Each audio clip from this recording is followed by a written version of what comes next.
The sun has left and forgotten me. Your stories don't define you, but how you tell them will. Hi, I'm Sarah Elkins, your host and chief storymaker at Elkins Consulting. Every professional benefits when they can share a story to demonstrate their skills and their values. I can tell you my clients benefit by working with me. Their communication gets more clear and intentional. But that doesn't make it compelling or even true.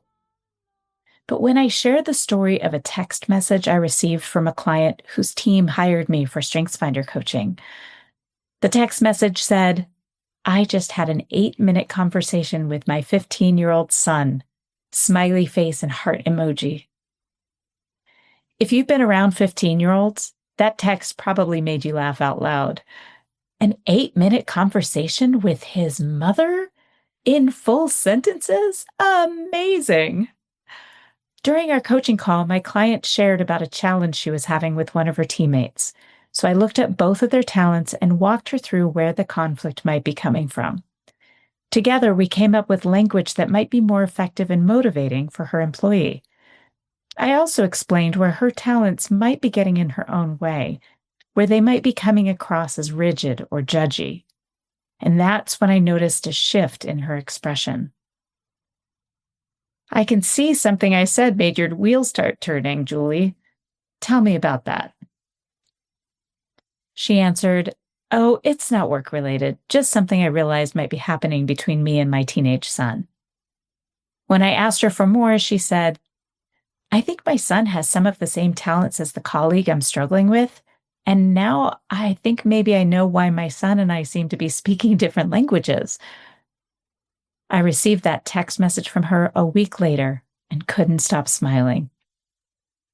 I just shared a less than 1-minute story, and you learned a lot more about me than if I told you I'm an effective workplace communication trainer.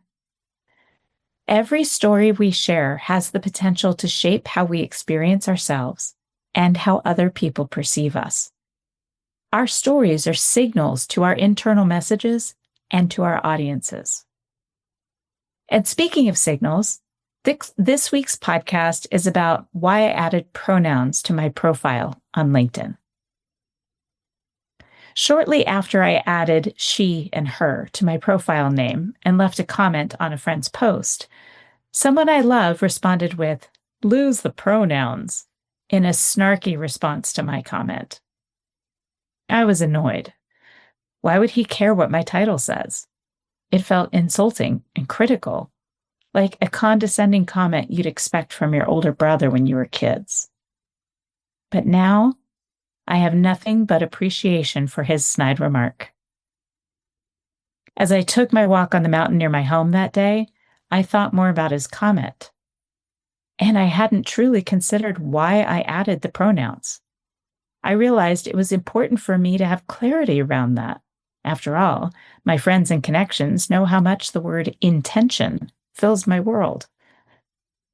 The evening before I added pronouns, I participated in a webinar, The 5 Languages of Appreciation at Work, hosted by my dear friend, Amy Ashworth. She nailed the workshop. In the beginning of the webinar, one participant said that in other small webinars, guests introduced themselves and added their pronouns to their name. That made sense to me, especially in the context of a live interactive webinar. So I changed my name in Zoom to include my pronouns, and then I added them in LinkedIn at around the same time. As I hiked up the mountain and my heart rate went up, the light bulb went on in my brain. That's generally where I find my most meaningful ideas and inspirations. I remembered that about 5 years before that, I was looking through my LinkedIn connections and realized the majority of them looked just like me.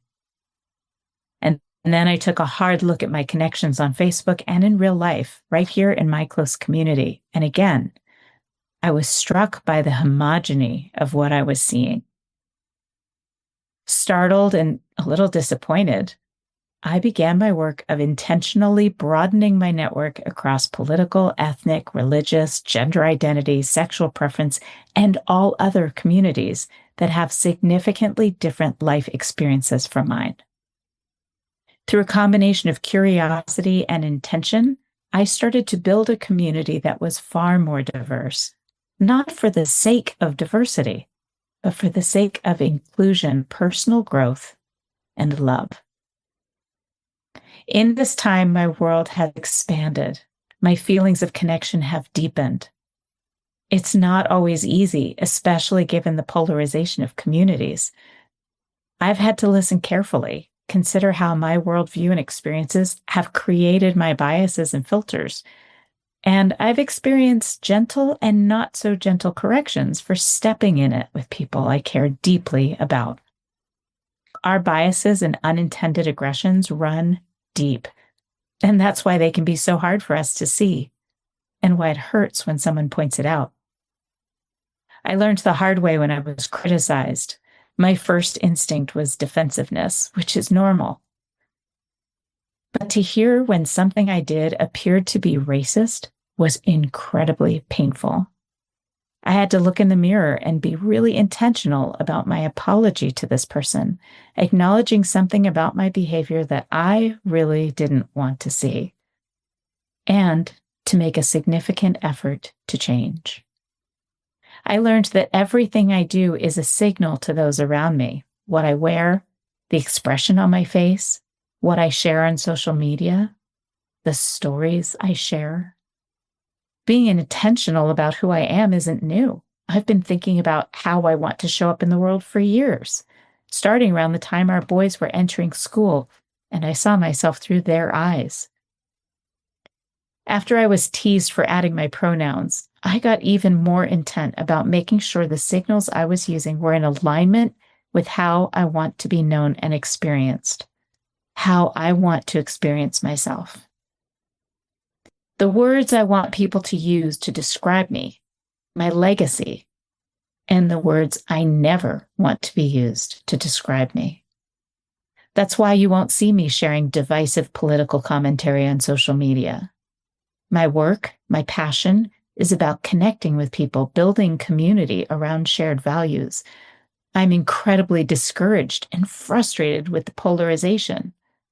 And it would be hypocritical of me to say that and then share memes, articles from questionable sources, and other people's stories that contribute to the division. Those posts will never change someone's mind. I'm either attracting people who agree with me or repelling those who don't. I'm adding to the noise and sending signals that contradict my values. Everything we post contributes to the signals we're sending to others. That's why I share my personal experiences, why I'm intentional about the stories I share that demonstrate who I want to be: caring, loving, thoughtful, self-aware, curious, imperfect, and always trying to learn and grow. I hadn't added pronouns before because it's obvious that I identify as a woman. When I added pronouns, it wasn't for me. It wasn't about me at all. Whatever we share about ourselves, images, words, stories, and yes, pronouns, are all signals for the people around us. That was it. My aha moment. Adding pronouns was a simple and effective signal to my network that my world is broadening, that I'm an ally for those who are different from me, and that my love and care for people isn't despite their differences, but because of them. Our differences aren't something to be tolerated. They're something to explore, to value, and to celebrate. Listeners, it's your turn. If you're willing to look in the mirror and really consider how you want to be experienced by the community around you, what will you do to ensure that you're signaling those values in everything you do? What decision will you make today to stop contributing to the polarization and start reconnecting with those you care about. Thanks for listening to Your Stories Don't Define You. How you tell them will. Reach out to me via my website, elkinsconsulting.com, to learn how I can share this message with your groups, your teams, and your event. That's the time you must keep on trying. Smile, what's the use of crying? You'll find that life is still worthwhile if you just smile.